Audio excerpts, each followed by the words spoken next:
తాకట్లో ఉన్న మీ బంగారాన్ని విడిపించి ఆ రోజు ఆన్లైన్ రేటుకి కొంటాం. Sharma gold company.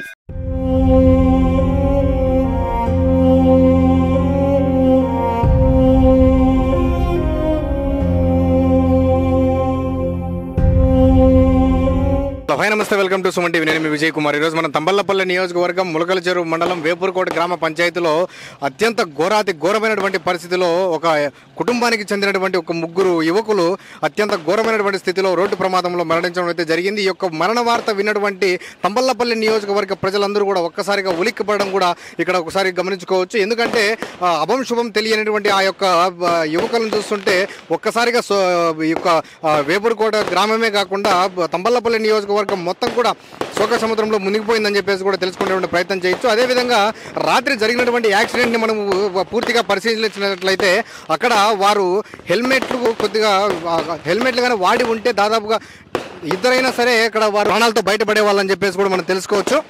సో ఇక యువకుల మృతదేహాలను సందర్శించడానికి తంబళ్లపల్లి నియోజకవర్గ తెలుగుదేశం పార్టీ ఇన్ఛార్జ్ దాసరపల్లి జయచంద్ర రెడ్డి గారు కూడా ఇక్కడికి రావడం అయితే జరిగింది. ఈ రోడ్డు ప్రమాదాల పైన ఆయన ఏ విధంగా స్పందిస్తారనేటువంటి విషయాన్ని ఆయన అడిగి తెలుసుకునేటువంటి ప్రయత్నం అయితే చేద్దాం. చెప్పండి సార్. రోడ్డు ప్రమాదాలు ఇప్పుడు ఇది తంబళ్లపల్లి నియోజకవర్గంలో జరగడం చాలా బాధాకరం. ఎందుకంటే దాదాపుగా తంబళ్లపల్లి నియోజకవర్గంలో NH42 మొలకల చెరువు నుంచి మదనపల్లి వరకు 42 కిలోమీటర్లు, అటువైపు కడప రూట్లో గుర్రంకొండ నుంచి అక్కడికి ఒక 30 కిలోమీటర్లు, దాదాపుగా 72 కిలోమీటర్లు ఉంది. ఒక 150 కిలోమీటర్ల వైశాల్యం ఉంది కాన్స్టిట్యున్సీకి. కానీ మన దరిద్రం ఏంటంటే ఒక్క హాస్పిటల్ లేదు మనకు, జనరల్ హాస్పిటల్. ఈరోజు ఏదైతే మన ముఖ్యమంత్రి గారు చంద్రబాబు నాయుడు గారు చెప్పినట్లు ప్రతి నియోజకవర్గానికి 100 పడకల హాస్పిటల్ని ఇస్తానన్నాడో అది త్వరితగతిన తంబళ్లపల్లికి ఏర్పాటు చేసుకోవడానికి కృషి చేస్తాను. అది కూడా అతి దగ్గరలో, ఇది మొలకల చెరువు కానీ, బురకాయలకోట కానీ, గోళ్ళపల్లి కానీ ఈ సరౌండింగ్స్లో పెట్టుకుంటే ఇప్పుడు చూస్తున్న సన్నివేశాలు దాదాపుగా ఈ సంవత్సరంలోనే ఈ కొత్త రోడ్డు ఓపెన్ అయినప్పటి నుంచి ఇష్టానికి ఈ 40 మొలకల చెరువు నుంచి మదనపల్లికి అయితే హైవే దాదాపు 42 కిలోమీటర్లు, దాదాపుగా 50 మలుపులు తిప్పినారు. గత పాలకులు ఏమాత్రం వాళ్ళకు చిత్తశుద్ధి లేకుండా ఏ రోజు కాన్స్టిట్యున్సీ గురించి కానీ ప్రజల గురించి కానీ ఆలోచించిన పాపాన పోలే. వాళ్ళ చేసిన ప్రతిఫలమే ఇది. ఈరోజు 42 మలుపులు తిప్పినారు. ఎక్కడ ఏమొస్తుందో తెలియదు, ఎదురుగా వస్తున్న వెహికల్ తెలియదు. ఇప్పుడు బురకాయలకోటలో జరుగుతున్న యాక్సిడెంట్లు కానీ ఈ మధ్య ఈ నెలలోనే దాదాపు 2-3 రామకృష్ణారెడ్డి అన్న కానీ, మనం సీనా కానీ, ఈడ చెన్నమారమెట్టి మీద జరుగుతున్నాయి కదా. ఈ పెద్దపాలెం గేట్లో అయితే ఇది 3వది. వచ్చిన పిల్లలు ఫస్ట్ 2 చనిపోయినారు, పిల్లలు 3 అంతకుముందు. మొలకల చెరువులో జరుగుతున్నాయి ఘటన కానీ ఇది కేవలం NH42 హైవేలాగా ఉన్న అలైన్మెంట్ కాకుండా గత పాలకులు దాన్ని వాళ్ళు ఇష్టారాజ్యంగా ఆ రోడ్డు వేయడం వలన ఒక కారణము. రెండోది, వీళ్ళు కూడా మనం యూత్కి కూడా ఒకటే చెప్తాం, ప్రాణం చాలా విలువైంది. మీరు పోలీసులు ఆపుతున్నారు, పోలీసులు ఆపి హెల్మెట్ అడుగుతున్నారు, ఫైన్లు వేస్తున్నారు, తప్పించుకొని పోతున్నారు. కానీ ఈరోజు పిల్లలు 3 వాళ్ళ అమ్మ నాన్నల బాధలు చూడండి. రేపు పొద్దున్నే ఇట్లాంటిది ఇంకొకరికి రాకూడదు. కాబట్టి ఖచ్చితంగా హెల్మెట్ ధరించండి, కావాల్సిన సేఫ్టీ తీసుకోండి హైవేలో పోయేటప్పుడు. అప్పుడే ఇట్లాంటివి నివారించవచ్చు. దీనికి ఇప్పటి వరకు గత పాలకులు తంబళ్లపల్లి నియోజకవర్గం చేసిన తప్పిదాలు ఏమంటే, నియోజకవర్గానికి ఏం కావాలా, ఈరోజు పిల్లలు ఉన్నారు, యాక్సిడెంట్ అయింది, ఒక 5 నిమిషాల్లో మనం హాస్పిటల్కి చేర్చగలిగితే కనీసం ఒక 2 బతికించుకోగలిగిండే వాళ్ళు, ఒక 3లో 2 బతికించుకో. అంటే దాదాపు 80% సావులు మనకు దగ్గరలో జనరల్ హాస్పిటల్ లేకపోవడం. ఈరోజు ఏ చిన్న జరిగినా తంబళ్లపల్లి నియోజకవర్గంలో మదనపల్లికి పోవాలా, లేదంటే కదిరికి పోవాలా, లేదంటే రాయచోటికి పోవాలా, మనకు దగ్గర హాస్పిటల్ లేదు. ఈ 1 గంట ప్రయాణంలో ఎన్ని జరిగిపోతాయి. కాబట్టి మేము కూడా మా ముఖ్యమంత్రి గారిని కోరుకునేది కూడా ఏదైతే మీరు హాస్పిటల్ ఇస్తామన్నారో ఆ హాస్పిటల్ అనేది మాకు త్వరితగతిని ఇమీడియట్గా ఇచ్చి మా కాన్స్టిట్యున్సీని కాపాడాలని చెప్పి మీ అందరి తరఫున కోరుకుంటున్నాను. వీళ్ళ కుటుంబాలకు ప్రగాఢ సానుభూతి తెలుపుకుంటూ వాళ్ళు ధైర్యంగా భగవంతుడు అందరికీ అన్ని ఇవ్వడు, ఏదో ఒక లోపం పెడతాడు. మీరు కూడా మీ చేతనైనా చేసినారు, బిడ్డలను చదివించుకున్నారు, బాగా చదువుకున్న పిల్లలు. మీరు ధైర్యంగా ఉండండి, ఉండే వాళ్ళ కోసమన్నా మీరు ధైర్యంగా ఉండాలని చెప్పి వాళ్ళ ప్రగాఢ సానుభూతిని తెలియజేస్తాం.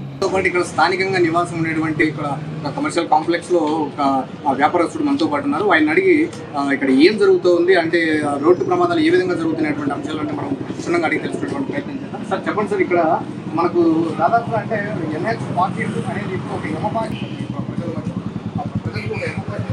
ఎందుకంటే దాదాపు 48 కిలోమీటర్ల దూరం అంటే మొగల్చెరు నుంచి మదనపల్లి వరకు 48 కిలోమీటర్ల దూరం ఉంటే దాదాపు అంటే 42 మలుపులు రోడ్డు యాక్సిడెంట్ల పైన మీకు ఏ విధంగా అవగాహన ఉంది? మీరు ఎలాంటి యాక్సిడెంట్ ఇక్కడ చూసారు? ఇక్కడ మనం 1 సంవత్సరం ముందు నుంచి ఈ రోడ్డు కన్స్ట్రక్షన్ మొదలైనప్పటి నుంచి స్ట్రైట్ లైన్ అనేది లేదు. ఇంతవరకు మా ఇన్ఛార్జ్ రాజపల్లి జయచంద్రారెడ్డి గారు చెప్పారు 42 కిలోమీటర్లలో 42 మలుపులు ఉన్నాయి. ఇది గత పాలకుల నిర్లక్ష్యము, తర్వాత వాళ్ళ స్వార్థము, వాళ్ళు ఆఫీసర్లను వాళ్ళు మేనేజ్ చేసే విధానము, ఇవన్నీ కూడా ఒక చోట స్ట్రైట్ లైన్ ఉండే చోట ప్రభుత్వ భూమి ఉన్నా కానీ దాన్ని తీసుకోకుండా కక్షపూరితమైన వాతావరణంలో ప్రైవేట్ బిల్డింగ్ల వైపు మళ్ళించే విధంగా లైన్ని ఏర్పాటు చేశారు. వాళ్ళు ఎక్కడో కేసీ వాళ్ళు కంపెనీ, తర్వాత ఇక్కడ వేరే పిఎల్ఆర్ కంపెనీ వాళ్ళు.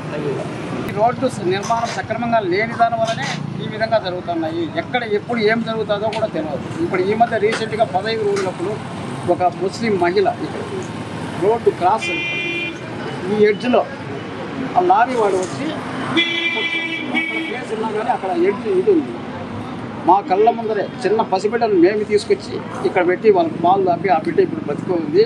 తర్వాత ఆమె భర్త కూడా ఆమె భార్య చనిపోయినది అని చెప్పిన ఉద్దేశంతో వారం 10 రోజుల తర్వాత సూసైడ్ చేసుకుంది. ఇక్కడ జరిగింది ఈ వేపులకోట ఇది ఒకటే కాదు, వేపులకోట బ్రిడ్జ్ దగ్గర ఈ మధ్య చాలా యాక్సిడెంట్. ఇక్కడ ముందర పిల్లకాయల కూడా పెట్రోల్ బంక్ దగ్గర దాదాపు 10 మంది ఇప్పటికి ఈ నూతన రోడ్డు నిర్మాణం చేశారు. మొత్తం మీద రోడ్ అలైన్మెంట్ సక్రమంగా లేదనేది ప్రజల్లో ఒక బలమైన రోడ్ అలైన్మెంటే కాకుండా అంటే వాహనదారులు తీసుకోవాల్సినటువంటి జాగ్రత్తలు కూడా చాలా ఇంపార్టెంట్ అని చెప్పేసి కూడా పోలీస్ శాఖ వారు కూడా హెచ్చరించడం అయితే జరుగుతుంది. అంటే హెల్మెట్లు ధరించడం కానీ, స్పీడ్ లిమిట్ మెయింటైన్ చేయడం కానీ, ఇలాంటివన్నీ కూడా వాళ్ళు కూడా మెయింటైన్ చేయాలని చెప్పేసి కూడా పోలీస్ శాఖ కూడా చెప్తాం. దీనిపైన మీస్తాం సార్. పోలీస్ శాఖ చాలా స్పష్టంగా చెప్తాను. తర్వాత సామాజిక మాధ్యమాలలో మీడియా గ్రూపులలో కూడా ఈ విధంగా ఉండాలా. మీరు ఈ చిన్న వయసులో హెల్మెట్ ధరించుకోకుండా పోతే మీ ఇంటికి పెద్ద దిక్కు మీరే. ఒకరో ఇద్దరు ఉంటారు బిడ్డలు. మీరు కోల్పోయినంటే మీ తల్లిదండ్రులు ఎంత క్షోభపడతారు అనే విషయం పోలీస్ శాఖ చాలా క్లియర్గా ప్రతిరోజు కూడా వాహనదారులకు హెచ్చరిక చేస్తుంది, ఆపుతా ఉంది. తర్వాత హెల్మెట్ ధరించమని చెప్పని